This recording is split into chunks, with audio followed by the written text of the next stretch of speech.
Nelson Mandela. I think he, of any leader in the last 100 years, was probably the greatest leader.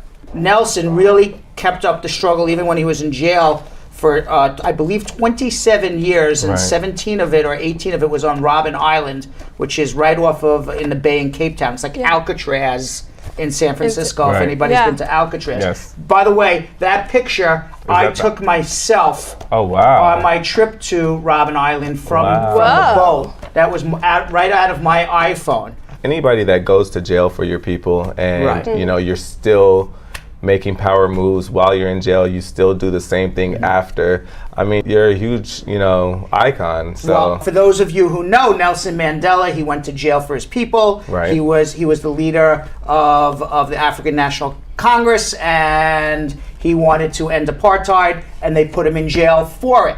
And he spent 17 years in jail.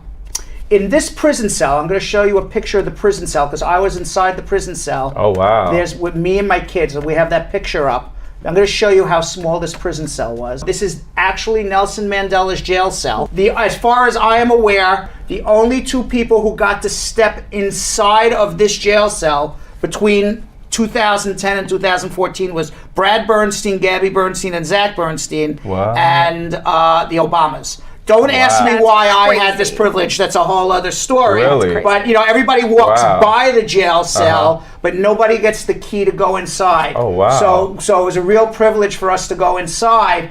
And I'm going to tell you something. If you see in the back right corner behind my daughter, I do see is a mattress. There was no bed. There was no bed he slept on. That was the mattress he slept on for 17 years. Nelson Mandela. That's insane. And I will tell you that the three of us barely fit in there. The only time he was allowed out of this jail cell, I'm going to tell you why he's a great leader. Okay? The only time he was ever allowed out of this jail cell was to go walk several miles to a rock quarry and then go work in the rock quarry. Basically, you know, hard labor.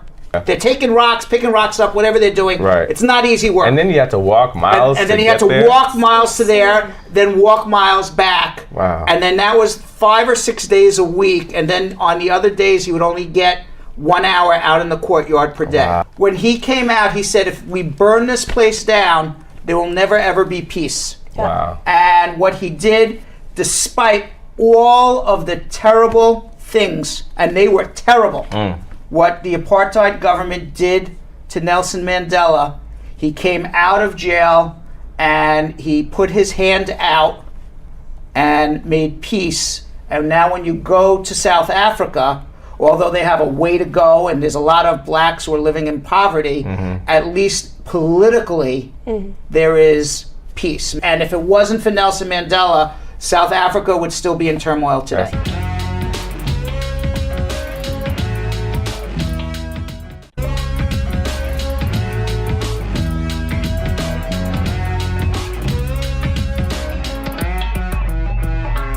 Thanks for watching. For more Brad Show Live, like and subscribe to our YouTube channel.